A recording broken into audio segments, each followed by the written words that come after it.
ಒಂದು breaking news ಇದೆ. ರೇವಣ್ಣ ನಾಚಿಕೆ ಮಾನ ಮರ್ಯಾದೆ ಇಲ್ಲದವ. ಮೈಸೂರಲ್ಲಿ ಬಿಜೆಪಿ ಮುಖಂಡ ಗೋ ಮಧುಸೂದನ್ ಆಕ್ರೋಶವನ್ನು ವ್ಯಕ್ತಪಡಿಸಿದಂತ ರೀತಿ ಇದು ರಾಜ್ಯದಲ್ಲಿ ಜೆಡಿಎಸ್ ನಾಶಕ್ಕೆ ಬುನಾದಿ ಆಗಲಿದೆ. ಇವತ್ತು ವಿಶ್ವ ಮಹಿಳೆಯರ ದಿನದ ಕಾರಣ ಮಹಿಳೆಯರಿಗೆ ಕ್ಷಮೆ ಕೇಳಿ ಅನ್ನುವಂತ ಆಗ್ರಹವನ್ನ ಮಾಡ್ತಾ ಇದ್ದಾರೆ. ಎಚ್ ಡಿ ದೇವೇಗೌಡರು ಮೊದಲು ದೇಶದ ಜನರ ಕ್ಷಮೆ ಕೇಳಬೇಕು. ಸುಮಲತಾ ವಿರುದ್ಧ ರೇವಣ್ಣ ಹೇಳಿಕೆಯನ್ನ ನಾವೆಲ್ಲರೂ ಕೂಡ ಖಂಡಿಸ್ತೀವಿ.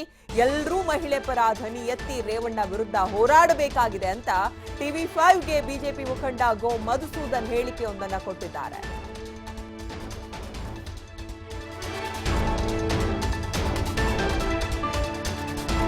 ರೇವಣ್ಣ ಹೇಳಿಕೆಗೆ ರಾಜ್ಯಾದ್ಯಂತ ಜನರು ಕೂಡ ಆಕ್ರೋಶವನ್ನು ವ್ಯಕ್ತಪಡಿಸ್ತಾ ಇದ್ದಾರೆ. ಇನ್ನೊಂದು ಕಡೆ ಬಿಜೆಪಿ ಕೂಡ ಆಕ್ರೋಶವನ್ನು ವ್ಯಕ್ತಪಡಿಸ್ತಾ ಇದೆ. ಮೈಸೂರಲ್ಲಿ ಬಿಜೆಪಿ ಮುಖಂಡ ಗೋ ಮಧುಸೂದನ್ ಒಂದು ಹೇಳಿಕೆಯನ್ನ ಕೊಟ್ಟಿದ್ದಾರೆ. ಇವತ್ತು ವಿಶ್ವ ಮಹಿಳೆಯರ ದಿನದ ಕಾರಣ ಮಹಿಳೆಯರಿಗೆ ಕ್ಷಮೆಯನ್ನ ಕೇಳಬೇಕು. ಎಚ್ ಡಿ ದೇವೇಗೌಡರು ಮೊದಲು ದೇಶದ ಜನರ ಕ್ಷಮೆ ಕೇಳಬೇಕು.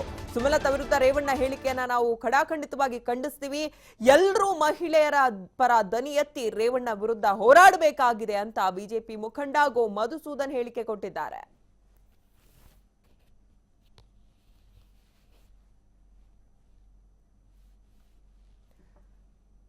ಇನ್ನು ಇದೇ ವಿಚಾರವಾಗಿ ನಮ್ಮ ಪ್ರತಿನಿಧಿ ಸುರೇಶ್ ಗೋ ಮಧುಸೂದನ್ ಜೊತೆ ಒಂದು ಚಿಟ್ಚಾಟ್ ನಡೆಸಿದ್ದಾರೆ. ಏನ್ ಹೇಳಿದ್ದಾರೆ ಕೇಳೋಣ ಬನ್ನಿ. 8 ಲೋಕಸಭಾ ಕ್ಷೇತ್ರದಲ್ಲಿ ತುಂಬಾನೇ ಹೈ ವೋಲ್ಟೇಜ್ ಕ್ಷೇತ್ರ ಆಗಿರೋದು ಮಂಡ್ಯ ಲೋಕಸಭಾ ಕ್ಷೇತ್ರ. ಈ ಲೋಕಸಭಾ ಕ್ಷೇತ್ರದಲ್ಲಿ ಈಗಾಗಲೇ ವೈಯಕ್ತಿಕ ಟೀಕೆಗಳು ತುಂಬಾನೇ ಜೋರಾಗ್ತಾ ಇದೆ. ಮಾತ್ರ ಅಲ್ಲ, ಅಲ್ಲಿ ಬೇರೆ ಬೇರೆ ರೀತಿಯ ಮಾತುಗಳು ಮುಜುಗರಕ್ಕೆ ಒಳಪಡಿಸ್ತಾ ಇದೆ. ಒಂದು ರೀತಿಯಲ್ಲಿ ನೋಡೋದಾದ್ರೆ JDSಗೆ ಇದೆಲ್ಲವೂ ಕೂಡ ಒಂದು ರೀತಿಯಲ್ಲಿ ಮೈನಸ್ ಆಗುವತ್ತ ಸಾಗ್ತಾ ಇದೆ ಅಂತಾನೆ ಅಭಿಮಾನಿಗಳು ಮಾತಾಡ್ತಾ ಇದ್ದಾರೆ. ಈ ಬಗ್ಗೆ ಮಾತಾಡಲಿಕ್ಕೆ ಸ್ವತಃ ಬಿಜೆಪಿಯ ಹಿರಿಯ ಮುಖಂಡರಾದಂಥ ಗೋ ಮಧುಸೂದನ್ ಅವರು ಈಗ ನನ್ನ ಜೊತೆ ಇದ್ದಾರೆ. ಅವರೊಟ್ಟಿಗೆ ನೇರವಾಗಿ ಮಾತಾಡ್ತೀನಿ. ಸರ್, ಈಗಾಗಲೇ ಈ ಒಂದು ರೀತಿಯ ಹೇಳಿಕೆಗಳು ಅಂದ್ರೆ ಗಂಡನನ್ನ ಕಳೆದುಕೊಂಡು 1 ತಿಂಗಳಾಗಿಲ್ಲ ರಾಜಕೀಯಕ್ಕೆ ಬರ್ತಾರೆ, ಈ ಮಾತು ಇವತ್ತು ವಿಶ್ವ ಮಹಿಳೆಯರ ಒಂದು ದಿನಾಚರಣೆ, ಎಷ್ಟರ ಮಟ್ಟಿಗೆ JDSಗೆ ಒಂದು ರೀತಿಯಲ್ಲಿ ಡ್ಯಾಮೇಜ್ ಆಗುವಂತ ಹೇಳಿಕೆ ಇದು? ಸರ್, JDSಗೆ ಡ್ಯಾಮೇಜ್ ಆಗುತ್ತೆ ಅಂತನ್ನುವಂಥ ಒಂದು ಕಲ್ಪನೆಯೇ ಇಲ್ಲದೆ ಇರುವಂಥ ವ್ಯಕ್ತಿ ರೇವಣ್ಣ. ಮಾನವೀಯತೆಯೇ ಇಲ್ಲದೆ ಇರುವಂಥ ವ್ಯಕ್ತಿ ರೇವಣ್ಣ. ವಿವೇಕವೇ ಇಲ್ಲದೆ ಇರುವಂಥ ವ್ಯಕ್ತಿ ರೇವಣ್ಣ. ಸಾರ್ವಜನಿಕ ಸದಾಚಾರ ಅಂತನ್ನುವಂಥದ್ದು ಗೊತ್ತಿಲ್ಲದೇನೆ ಇರುವಂಥ ವ್ಯಕ್ತಿ ರೇವಣ್ಣ. ಸಂಸ್ಕಾರ, ಸಂಸ್ಕೃತಿ, ನಾಗರಿಕತೆ ಗೊತ್ತಿಲ್ಲದೆ ಇರುವಂಥ ವ್ಯಕ್ತಿ ರೇವಣ್ಣ. ಅಂತ ತ್ಯಾಗದ ಕುಟುಂಬದಿಂದ ಬಂದಂಥ ಹೆಣ್ಮಗಳನ್ನು ಇಷ್ಟು ಹೀನಾಯವಾಗಿ ಮಾತನಾಡಿದ್ರಲ್ಲ. ನಾನು ಹೇಳದ್ನಲ್ಲ, ಇವರಿಗೆ ಯಾವುದೇ ಸಭ್ಯತೆ, ಸಂಸ್ಕಾರ, ಸಂಸ್ಕೃತಿ, ನಾಗರಿಕತೆ ಏನೂ ಇಲ್ಲದೆ ಇರುವಂಥ ಒಂದು ಕಾಡು ಪ್ರಾಣಿ ಅಂತಂತಂದ್ರೆ ಅದು ರೇವಣ್ಣ. ಇದನ್ನ ಇಡೀ ಎಲ್ಲ ಪಕ್ಷದವರು ಸಹ ನಿರ್ವಿವಾದವಾಗಿ ಖಂಡಿಸಬೇಕಾದಂಥ ಸಂಗತಿ. ಇದಕ್ಕೆ ನಾನು ಬೇರೆ ಯಾರನ್ನೂ ಕೇಳಲ್ಲ. ದೇವೇಗೌಡರು ದೇಶದ ಕ್ಷಮೆಯನ್ನ ಕೇಳಬೇಕು. ಇವತ್ತು ದೇವೇಗೌಡರು ಕರ್ನಾಟಕದ ಎಲ್ಲ ಹೆಣ್ಣು ಮಕ್ಕಳ, ದೇಶದ ಹೆಣ್ಣು ಮಕ್ಕಳ ಕ್ಷಮೆಯನ್ನ ಕೇಳಬೇಕು. ಅಲ್ಲಿಯ ತನಕ ಇದರ ಬಗ್ಗೆ ಬೇಕಾದಂತ ಎಲ್ಲ ಆಂದೋಲನವನ್ನ ತಾಯಂದ್ರ ಪರವಾಗಿ ಎಲ್ಲರೂ ಮಾಡಬೇಕು, ನಾವು ಮಾಡ್ತೇವೆ. ರಾಜ್ಯದ ಮುಖ್ಯಮಂತ್ರಿ ಕುಮಾರಸ್ವಾಮಿ ಅವರು ಹೇಳಿದ್ರು ಮಂಡ್ಯದ ಜನ ಮುಗ್ಧರು ಅಂತ ಹೇಳಿ. ಆಕೆ ಪ್ರತಿಕ್ರಿಯೆ ಕೊಟ್ಟಿದ್ದೇನಂತ ಅಂತಂದ್ರೆ, ಮಂಡ್ಯದ ಜನ ಮುಗ್ಧರು ಅಂತ ನೀವು ಅನ್ಕೊಂಡಿರ್ಬೋದು, ಆದರೆ ಮಂಡ್ಯದ ಜನ ಮುಟ್ಟಾಳ್ರಲ್ಲ ಅಂತ ಹೇಳಿದಾಳೆ. ಎಂಥ ಒಳ್ಳೆ ಸ್ಟೇಟ್ಮೆಂಟ್ ಕೊಟ್ಟಿದ್ದಾಳೆ ಹೆಣ್ಮಕ್ಳು. ಇಂಥ ಹೆಣ್ಮಕ್ಳು ರಾಜಕಾರಣಕ್ಕೆ ಬರಬೇಕು, ನಾವು ಸ್ವಾಗತ ಮಾಡ್ತೇವೆ ಅಂತ ಅವ್ರನ್ನ. ಯಾರ ವಿರುದ್ಧ ದ್ವೇಷ ಆಗಲಿ, ಯಾರ ವಿರುದ್ಧ ತಿರಸ್ಕಾರ ಆಗಲಿ ಇಲ್ಲ. ಅದರಲ್ಲಿ ತನ್ನ ಬಗ್ಗೆ ಸ್ವಾಭಿಮಾನ ಇದೆ, ಮಂಡ್ಯ ಜಿಲ್ಲೆಯ ಜನರ ಬಗ್ಗೆ ಪ್ರೀತಿ ಇದೆ.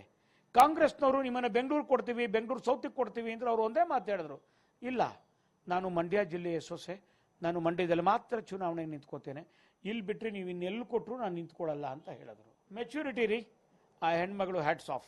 ಕಡೆದಾಗಿ ಈ ರೀತಿಯಾದಂಥ ಹೇಳಿಕೆಗಳು ನಿಲ್ಲಿಸಬೇಕು ಅಂತ ಹೇಳ್ತೀರಾ? ಏನಂತ ಒಂದು ಸಜೆಷನ್ ಕೊಡೋದಕ್ಕೆ ಬರುತ್ತೆ? ಕಿವಿ ಮಾತೇನಾದ್ರು ಹೇಳ್ತೀರಾ? ಯಾಕಂದ್ರೆ ನೀವು ಕೂಡ ಸೆಷನಲ್ಲಿ ನೋಡಿದವರು, ಅವ್ರನ್ನ ಆತ್ಮೀಯತೆಯಿಂದ ಮಾತಾಡಿದವರು, ಜೊತೆಯಲ್ಲಿದ್ದವರು, ಸಜೆಷನ್ಗಳನ್ನ ಸಾಕಷ್ಟು ಬಾರಿ ಕೊಟ್ಟವರು. ಈ ಒಂದು ವಿಷಯದಲ್ಲಿ ಏನಾದ್ರು ಸಜೆಷನ್ ಕೊಡೋದಾದ್ರೆ ರೇವಣ್ಣ ಅವ್ರು ಏನು ಹೇಳ್ತೀರಿ? ಇಂಥ ಮಾತುಗಳನ್ನ ಮುಂದುವರಿಸಿ ಅಂತ ಹೇಳ್ತೀನಿ. ನಿಮ್ಮ ಗುಂಡಿಯನ್ನು ತೋಡ್ಕೊಳ್ಳಿಕ್ಕೆ ಬೇರೆ ಇನ್ಯಾರೂ ಬೇಕಾಗಿಲ್ಲ. ನಿಮಗೆ ಭಾರತೀಯ ಜನತಾ ಪಾರ್ಟಿಯ ಕೆಲಸವನ್ನು ನೀವು ಹಗರ ಮಾಡಿಕೊಡ್ತೀರಿ. ನಿಮಗೆ ವಿವೇಚನೆ ಇಲ್ಲದೆ ಹೋದರೆ ಇಂಥ ಹೇಳಿಕೆಗಳನ್ನ ಮುಂದುವರಿಸಿ. ಆದರೆ ಒಂದು ಮಾತು ದುಃಖದಿಂದ ಹೇಳ್ತಾ ಇರೋದು ನಾನು, ರಾಜಕಾರಣವನ್ನು ಬಿಡೋಣ. ಚುನಾವಣೆಯಲ್ಲಿ ಯಾರು ಗೆಲ್ತಾರೆ, ಯಾರು ಸೋಲ್ತಾರೋ.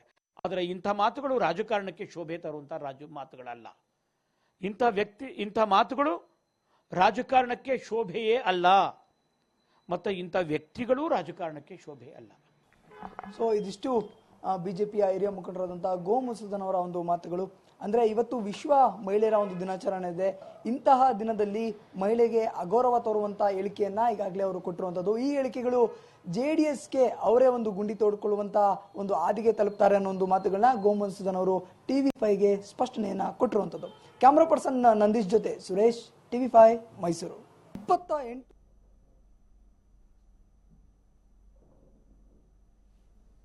ಇನ್ನು ಈ ಬಗ್ಗೆ ಮತ್ತಷ್ಟು ಮಾಹಿತಿ ನೀಡ್ತಾರೆ ನಮ್ಮ ಪ್ರತಿನಿಧಿ ಸುರೇಶ್. ಗೋ ಮಧುಸೂದನ್ ಅವರ ಹೇಳಿಕೆಯಲ್ಲಿ ಒಂದೊಂದು ಅರ್ಥ ಆಗ್ತಾ ಇದೆ. ಅವ್ರು ಹೇಳಿದ ಹಾಗೆ ರಾಜಕೀಯದಲ್ಲಿ ಒಂದಷ್ಟು ವಾಕ್ಸಮರಗಳು ನಡೆದಿದ್ದು ನಾವು ಹಿಂದೆ ನೋಡಿದೀವಿ. ಆದ್ರೆ ಎಲ್ಲೋ ಒಂದು ಕಡೆ ಒಬ್ಬ ಮಹಿಳೆಯನ್ನ ಇಷ್ಟರ ಮಟ್ಟಿಗೆ ಅವಮಾನಿಸಿ ಮಾತಾಡೋದು ಹಾಗಾದ್ರೆ ಎಷ್ಟು ಸರಿ ಅಲ್ವಾ?